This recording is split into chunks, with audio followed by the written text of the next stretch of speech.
네, 다시 한번 큰 박수 하겠습니다. 예, 여러분들, 우리 특히 예전대 같은 경우는 한 달을 준비하셨어요. 네? 수협이 마치고 나서 계속 연습하시고, 또 우리 남성교회는 인텐시브하게 얼마나 빡시게 또 준비하시는지, 우리 하나님께서, 우리 예수님께서 기쁘게 받아주신 줄 믿습니다. 예, 여러분들, 여러분이 기억나시는 기억에 남는 크리스마스 선물 있으십니까?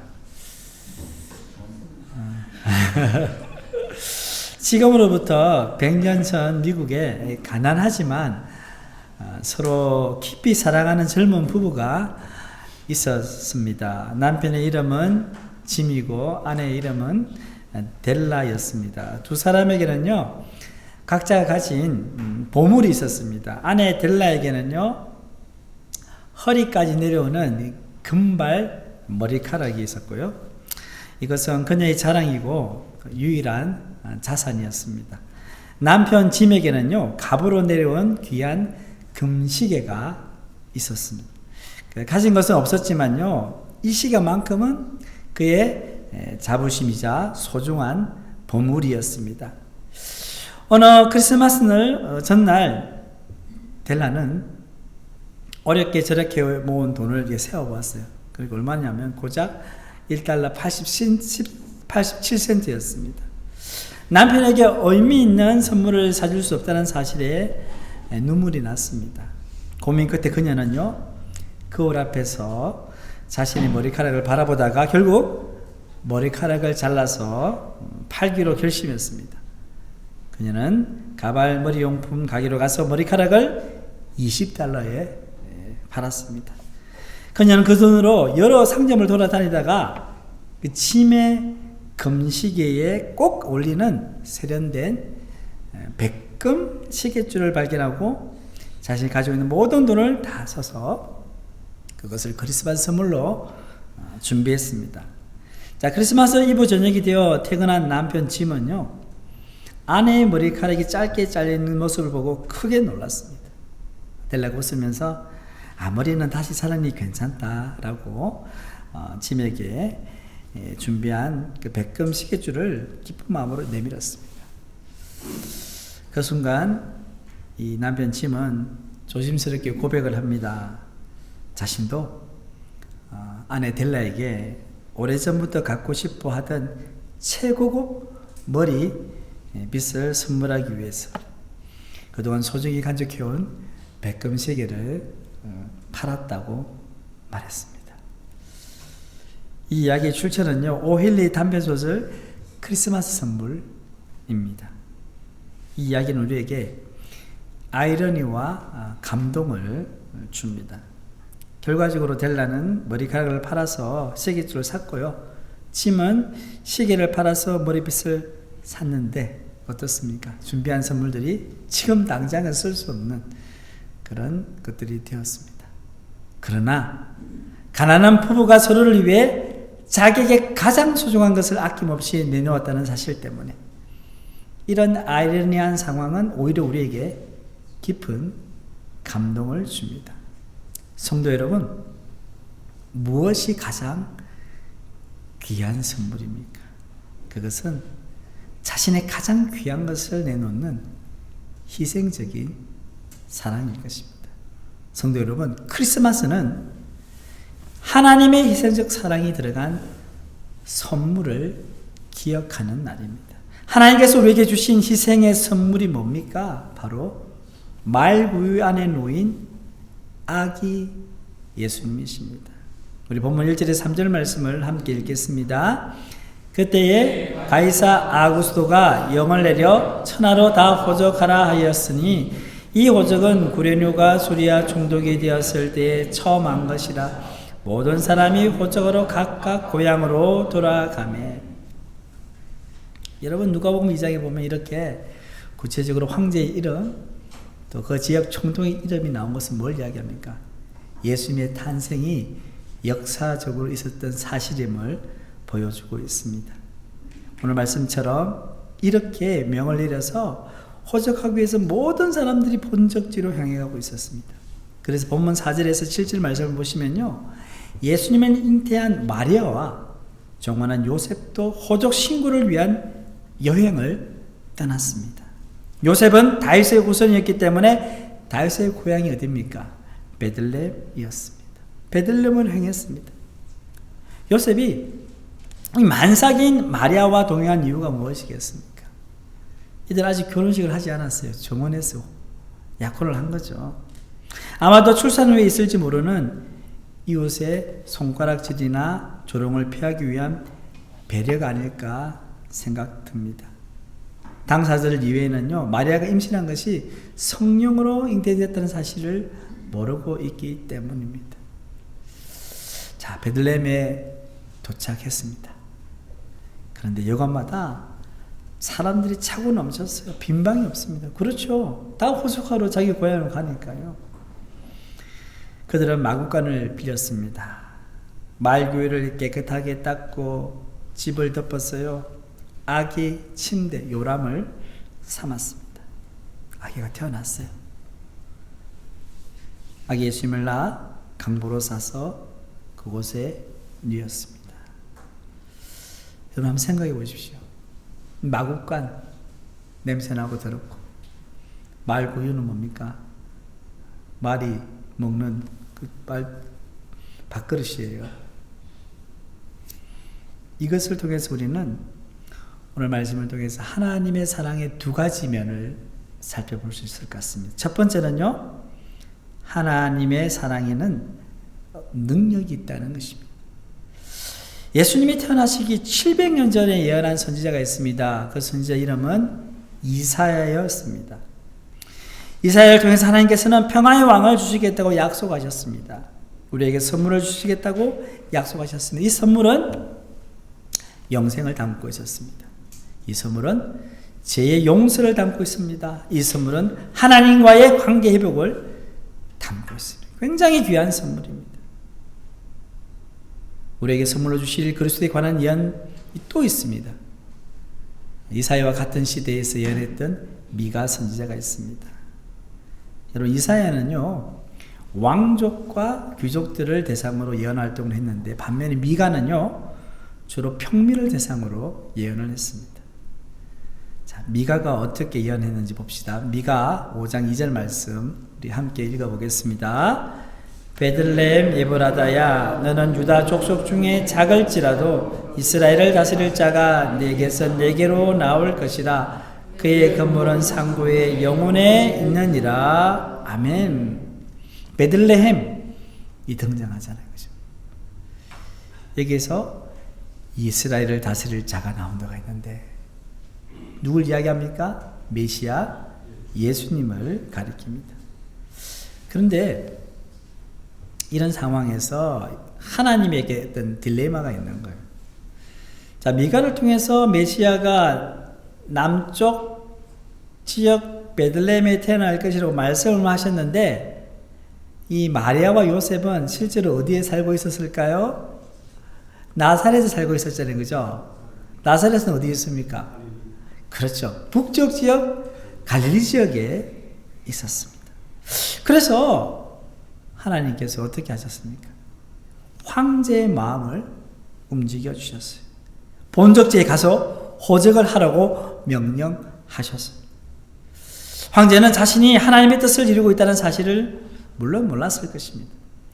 호적령에 순응해서 마리아와 요셉이 길을 떠나다 보니 베들레헴에서 아기를 낳게 되었고, 그러다 보니 하나님의 예언이 성취된 것입니다.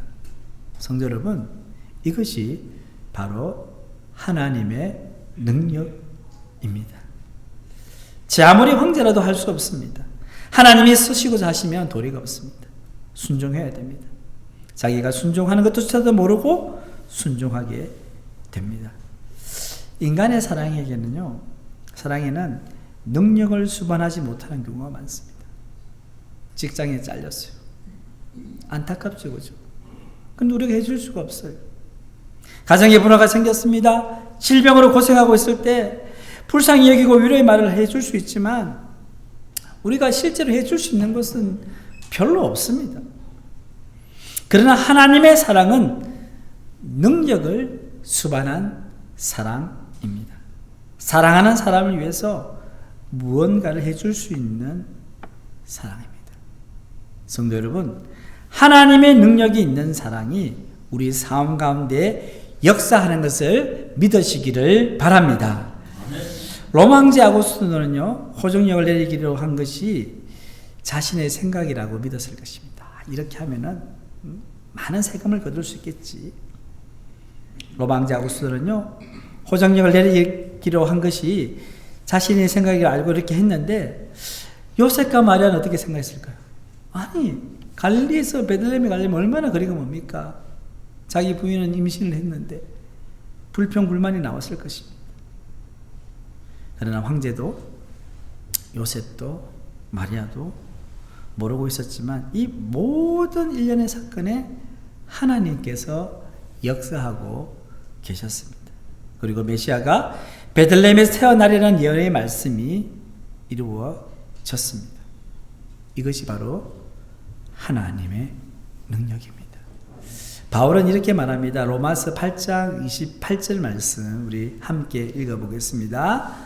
우리가 알거니와 하나님을 사랑하는 자, 곧 그의 뜻대로 부르심을 입은 자들에게는 모든 것이 합력하여 선을 이루느니라. 아멘. 성도 여러분, 여러분은 정말 하나님을 사랑하십니까? 여러분은 정말 예수님을 영접하셨습니까? 그러면 하나님께서 여러분들의 삶 가운데 역사하셔서 그분의 뜻을 이루고 계심을 믿으시기를 바랍니다.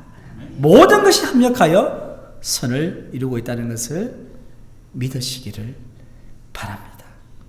하나님의 사랑은요, 추상적인 사랑이 아니라 능력 있는 사랑입니다. 여러분이 진정으로 하나님을 사랑하신다면 하나님께서 왜 여러분을 사랑하지 않으시겠습니까? 하나님이 우리를 사랑하시는데 그 사랑을 우리가 알고 하나님을 사랑한다면 하나님께서 우리를 사랑하시는 거죠. 예수님을 영접하는 것은요, 하나님의 부르심이 없이는 될 수 없습니다. 또한 하나님이 어떤 목적이 있어서 우리를 부르셨다면 왜 하나님께서 우리에게 의미 없는 어려운 가운데 내버려 두시겠습니까? 여러분 살다 보면 그런 생각 들잖아요. 하나님 왜 저에게 이런 고난을 주십니까? 이런 아픔을 주십니까? 이런 상황에 처하게 하십니까? 하나님의 선하신 뜻이 있다는 것이죠. 미국에서 햄버거 가게를 하는 남편을 둔 한 자매님의 간증입니다. 이 자매님의 가정은요, 11조를 하지 않았다고 합니다. 그러다가 어느 날 말씀을 듣고 은혜를 받고는요, 11조를 하기로 결정을 한 거예요. 자, 그 결정을 한 다음 날 비가 억수같이 퍼붓는 거예요. 이 햄버거 가게를 하는 분들, 이 비 오는 날은 공치는 날입니다. 여러분, 비가 너무 많이 오면요, 햄버거 가게뿐이겠습니까? 장사하시는 분들 힘들어요. 일부러 비를 맞으면서 햄버거를 사 먹으러 오는 사람이 많지 않죠. 그래서 공쳤구나, 오늘은 장사가 안 되겠구나, 그렇게 생각했는데 이상하게도 그날만은 사람들이 구름대처럼 모여서 햄버거를 갖고 사 먹는 거 아닙니까? 이것은 나중에 그 자매가 고백을 하는데요, 하나님께서 11조 해도 생활의 궁핍을 느끼지 않게 해줄 테니 염려하지 말라 라는 하나님의 마음같이 느껴졌다고 그녀는 간증을 했습니다. 자, 이런 간증을 들으면요, 이제 믿지 않는 사람이나 또 믿음이 연약하신 분들 이렇게 말할 수 있어요. 예수 믿는 사람들은 잘도 들어야 된다. 어쩌다 그렇게 된 거지 하나님이 사람들을 보내주셨다고 말할 수 있느냐. 그렇게 생각할 수 있겠죠, 그죠? 하나님 안 믿으니까. 여러분, 사실 11조 하기로 결심했다고 해서 하나님께서 비가 올 때마다 손님을 구름대가처럼 보내주시지는 않습니다. 그러나 필요할 때는요, 하나님께서는 황제 아구스토의 마음을 움직이셨어요. 그런 하나님께서 하나님이 살아계심을 보여주시기를 원하실 때는요, 사람들의 마음을 움직여서 비 오는데도 불구하고 햄버거 가게에 많은 손님을 보내주셨습니다. 하나님께 그게 뭐가 힘들겠습니까? 여러분, 이처럼 하나님의 사랑은요, 능력이 있음을 믿으시기를 바랍니다. 둘째는요, 하나님 사랑은 아주 깊습니다. 아기 예수님을 낳아서 말구에 누이는 이 마리아와 요셉의 심정은 어떻겠어요? 아이가 태어났어요. 누울 데가 없어서 말구에 누웠어요. 말구를 깨끗이 청소하고요, 옆에 있는 집을 다 깔고, 그렇게 해도 어떻습니까? 냄새 납니다. 더럽습니다. 요즘 젊은 얼마들 아무리 경제가 어려워도요, 남이 쓰던 이런 이와 침대 이렇게 쓰려고 할까요? 아니죠. 돈이 없어도 새 거 사서요, 그 아이를 위해서 준비합니다. 다른 걸 아껴 써라도. 왜 그렇습니까? 내가 부모로서 우리 아이가 처음 눕는 그 아기 침대, 다른 애가 쓴 걸 내가 하고 싶겠습니까? 바로 그것이 부모님의 사랑의 마음이 아니겠습니까? 하나님의 마음도 그랬을 거예요. 하나님께서 당신의 독생자들 예수님이 딱 태어났을 때 얼마나 좋은 곳에 보내고 싶으셨겠어요. 그런데도 그곳에 누이셨어요.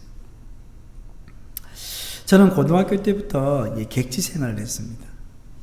시골에서 중학교를 졸업하고 이 경남 진주, 우리 이명건 집사님 고향이 그 학교 다니셨는데, 저도 진주에서 고등학교 유학 생활을 보냈는데, 1년은 하숙을 하고요, 2학년 때부터는 누나 그리고 남동생과 함께 자취를 했습니다. 그렇게 고등학교를 졸업하고 신학대학교에 들어갔습니다. 집에서 멀리 떨어져 있었기 때문에요, 1년에 몇 번 부모님을 찾아뵙지 못했습니다. 명절 때나 방학 때 집에 가면 어머니는 제가 좋아하는 음식을 한 상 차려서 가지고 오셨어요. 저는 어머니의 사랑에 깃든 그 음식을 맛나게 먹고 있습니다. 어머니는 제가 식사하는 것을 웃음 가득한 얼굴로 바라보십니다. 식사 안 하셔요. 제 먹는 걸 그냥 보고 계셔요. 그러면서 뭐라고 하시냐면, 야, 이것도 먹어봐라, 저것도 먹어봐라, 자꾸 말씀하시는 거예요. 반찬이 한 대여섯, 일곱, 여덟까지 되잖아요. 그러면서 이 젓가락이 안 가는 음식이 있잖아요. 그러면 뭐라 하냐면, 이거 맛없니? 이렇게 이야기하시는 거예요. 그러면 제가 뭐라 하냐면, 그게 아니라 먹을 게 많아서 그거 더 먹을게요. 이렇게 이야기했습니다. 집 떠나면 고생이고 객지에서 제대로 음식을 먹지 못하기 때문에 집에 있을 때라도 조금이라도 더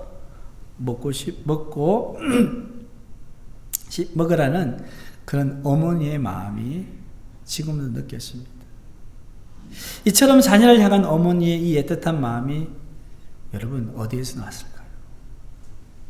이 사랑의 마음은 바로 하나님께로부터 왔습니다. 그런데 하나님의 아들 인간으로 태어나셔서 말구에 누워 있는 것을 보시는 이 하나님의 마음은 어떠했을까요? 하나님께서 당신의 아들이 말구에 태어나도록 하신 이유를 한번 생각해 보십시오. 왜 하나님께서 저 왕의 아들로 태어나지 않고 이 말구 위에 태어나게 하셨을까요? 이것은 하나님의 사랑의 깊이를 보여주기 위함입니다.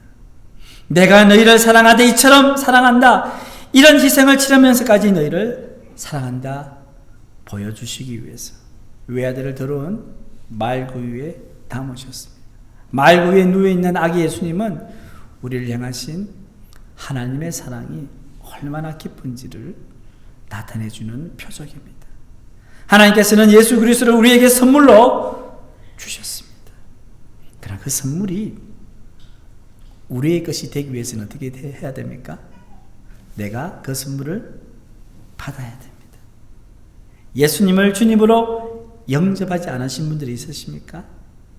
예수님을 선물로 받으시기를 바랍니다. 왜 이 선물을 받아야 됩니까? 예수님을 말미암아 영생과 구원이 있기 때문입니다. 오늘 설교 후에 세례식이 있습니다. 오늘 세례 받으시는 두 분은 예수님을 주님으로 영접하신 분들입니다. 그들은 예수님이 얼마나 귀한 선물인지 알고 있는 분들입니다. 세례식은 이런 자신의 믿음을 하나님 앞과 정인되는 성도들 앞에서 고백하는 예식입니다. 두 분에게는 오늘이 예수님 안에서 다시 태어나는 영적 생일입니다. 세례 받으신 두 분이 앞으로 믿음 생활 잘할 수 있도록 기도해 주시기를 바랍니다. 성도 여러분, 우리는 이미 이 구원의 선물을 받았습니다. 구원의 선물을 받은 자가 해야 할 일이 무엇입니까? 받았어요.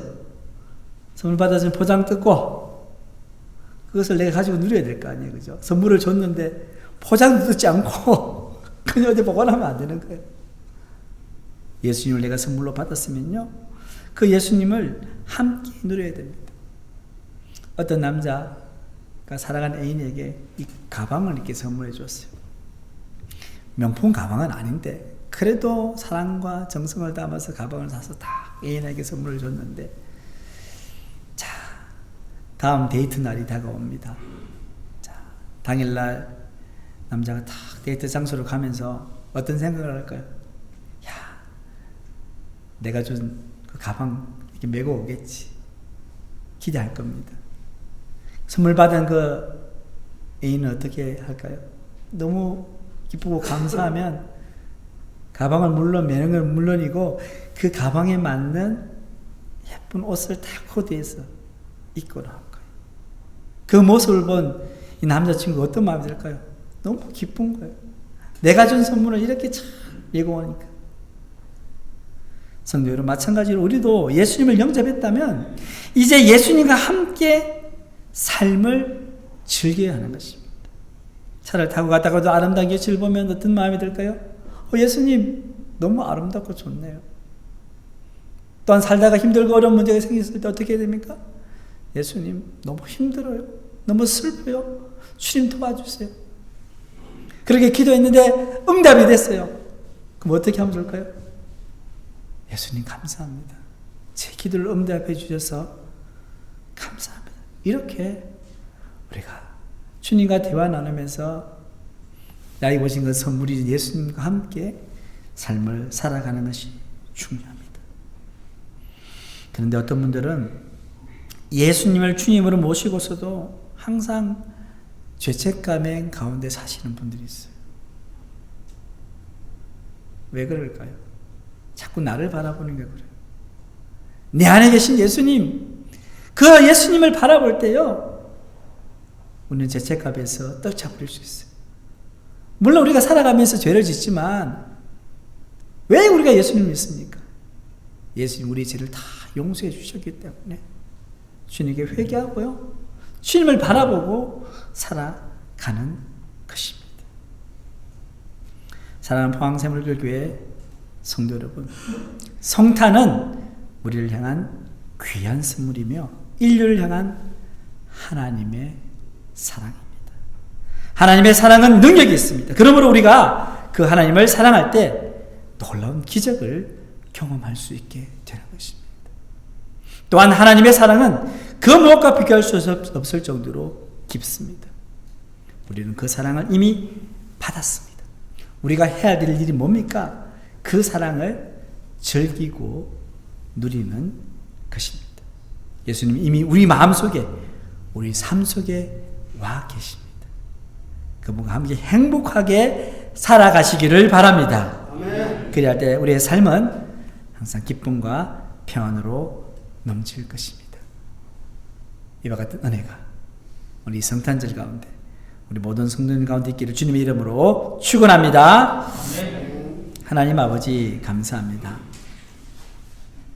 예수님께서 우리 가운데 귀한 선물로 오셔서 우리에게 크신 은혜가 되고 기쁨이 됨을 고백합니다. 하나님의 사랑은 능력이 있음을 고백합니다. 그 하나님께 기도하게 하시고 그 하나님으로 말미암아 날마다 기적을 경험하는 저희가 되게 하여 주옵소서. 그 놀라우신 하나님의 그 사랑을 우리가 알고 이제 그 사랑을 누리며 살아갈 수 있도록 주님 은혜를 베풀어 주시옵소서. 이 모든 말씀 우리 주 예수님의 이름으로 기도드립니다. 아멘.